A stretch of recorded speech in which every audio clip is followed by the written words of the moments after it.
It was a cold November night, the kind where the wind howls just loud enough to make you wonder if it's the weather or something else. I'd been living alone in my new house for about a week, an old creaky 2-story place I got for cheap because the previous owner had passed away suddenly. No one told me how, and honestly, I didn't ask. The realtor just said it needed a little love, and I figured I could handle that. I was wrong. The first few nights were fine. Nothing out of the ordinary. Sure, the house groaned and settled, but old places do that, right? It wasn't until the 5th night that I noticed something off. I was downstairs, sprawled out on the couch, watching some late-night TV to unwind after a long day of unpacking. The volume was low, just enough to hear the dialogue over the wind outside. That's when I heard it, a faint thump from above me. I muted the TV and sat up, straining my ears. The sound came again. Thump. Like something heavy shifting in the attic. My first thought was a raccoon, or maybe a squirrel that had gotten in through a loose board. I'd been meaning to check the attic anyway, so I grabbed a flashlight from the kitchen and headed upstairs. The attic door was one of those pull-down ladder types, tucked into the ceiling of the hallway. It creaked as I yanked it open, the ladder unfolding with a groan that echoed through the empty house. I climbed up slowly, the flashlight beam cutting through the darkness. The air up there was thick with dust, and the floorboards creaked under my weight. I swung the light around. Boxes, an old rocking chair, a cracked mirror leaning against the wall. Nothing alive, nothing moving. Then as I turned to head back down, I heard it again. Thump. This time louder, closer. I froze, my heart hammering in my chest. The sound wasn't coming from the attic anymore. It was coming from below me, back in the house. I scrambled down the ladder, nearly tripping over myself, and shut the attic door behind me. The hallway was silent now, but I couldn't shake the feeling that I wasn't alone. I checked every room, bedroom, bathroom, kitchen, nothing. Doors locked, windows shut tight. I told myself I was overreacting, that it was just the house settling in a way I wasn't used to. I went back to the couch, turned the TV back on, and tried to relax. But then about 20 minutes later, it happened again. Thump. This time, it was unmistakable. It came from the ceiling directly above me.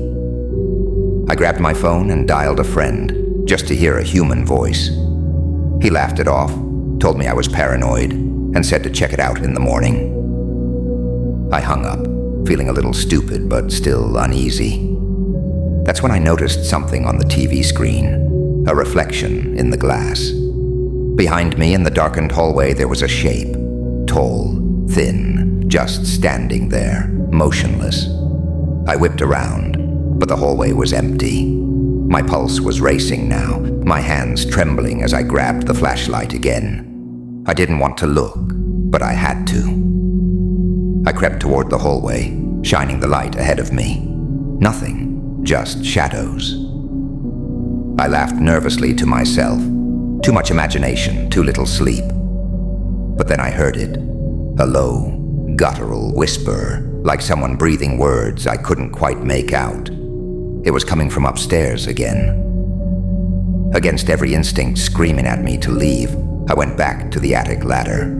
This time, it was already pulled down. I hadn't left it like that. I climbed up, my flashlight shaking in my hand. The attic was the same, boxes, rocking chair, mirror.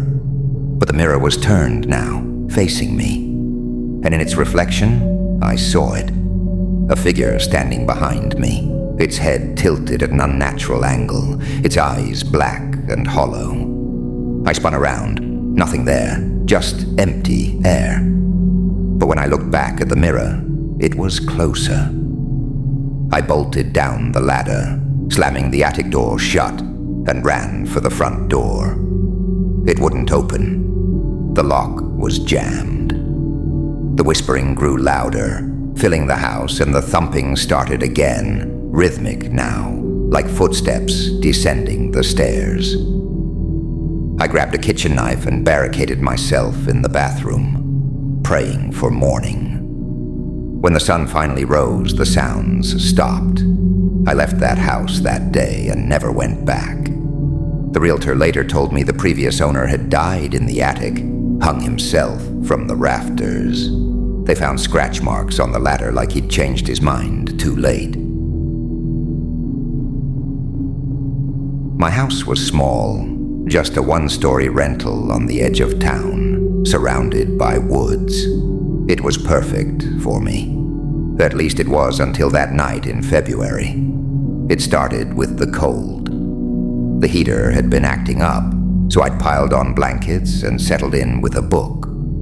The wind outside was brutal, rattling the windows and whistling through the trees.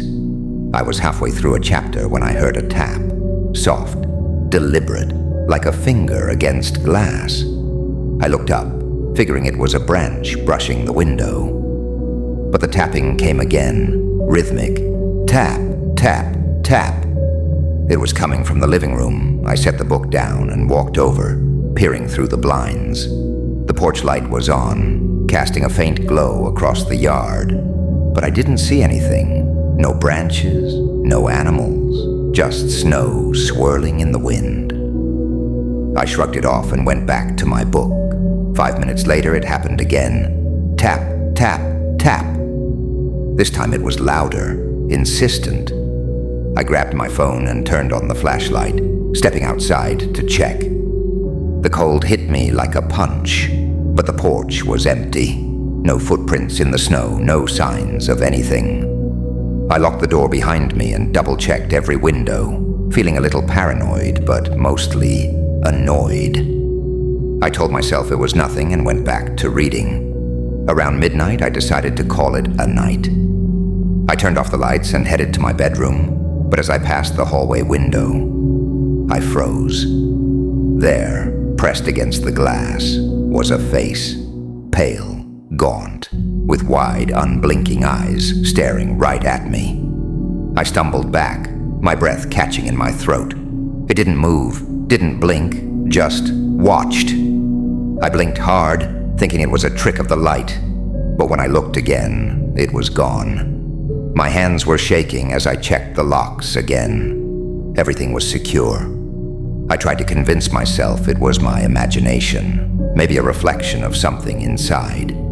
But deep down, I knew what I'd seen. I crawled into bed, pulling the covers tight, and left the hallway light on for comfort. I must have dozed off because I woke up to the sound of tapping again. Tap, tap, tap. This time from my bedroom window. I shot upright, my heart pounding. The blinds were closed, but I could see a shadow moving behind them, something tall and thin swaying in the wind. I didn't want to look, but I couldn't stop myself. I crept to the window and peeked through the slats. It was there. The same face, inches from the glass, staring at me with those empty eyes. Its mouth stretched into a slow, unnatural grin, revealing rows of jagged teeth. I screamed and stumbled back, grabbing my phone to call 911. But when the operator answered, the line crackled, and a voice, not hers, whispered, "Look again." I dropped the phone and ran to the living room, barricading the door with a chair. The tapping spread, every window now a chorus of tap, tap, tap, like it was circling the house. I hid in the closet, clutching a baseball bat, waiting for it to stop. Hours passed, or maybe minutes, I couldn't tell. When the sun finally rose, the tapping faded. I moved out the next day. The landlord didn't believe me, but he did mention something odd. The previous tenant had disappeared without a trace, leaving behind a single note that read, "It won't stop watching." I'd been house-sitting for my parents while they were on vacation. Their place was big, old, and isolated, miles from the nearest neighbor. It was just me and their ancient landline phone, which they insisted on keeping despite the spotty cell service. I didn't mind. I liked the quiet. But that quiet didn't last. It started on the third night. I was in the kitchen, heating up some leftovers when the phone rang. The sound was jarring in the stillness, a shrill burring that echoed through the house. I picked it up, expecting my mom checking in. "Hello?" I said. Nothing, just static, faint and crackling. I hung up, figuring it was a wrong number or a glitch.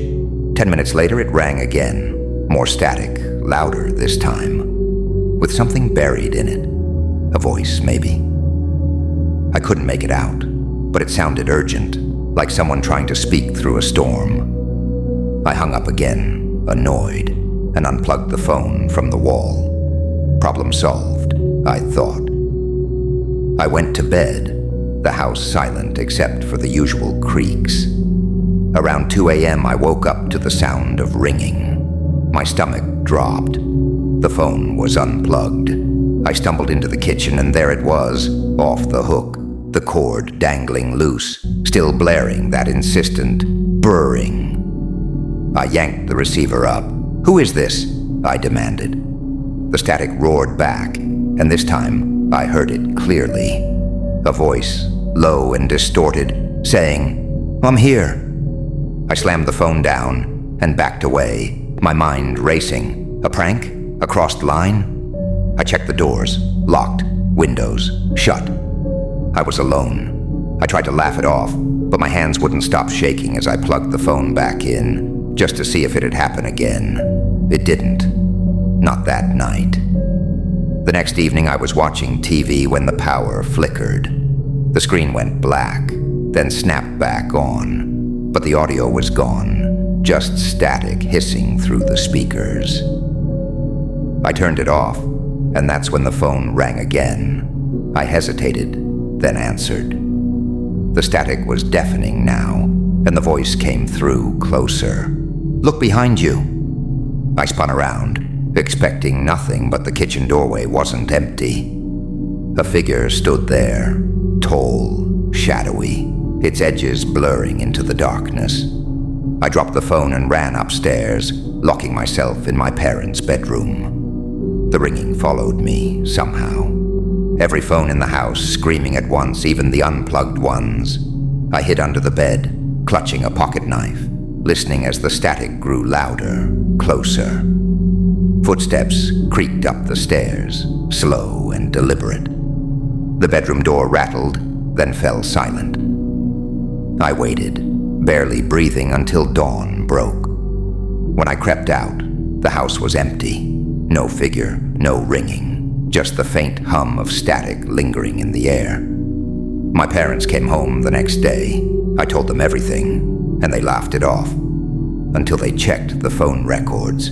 Dozens of calls, all from their own number placed while I was alone in the house.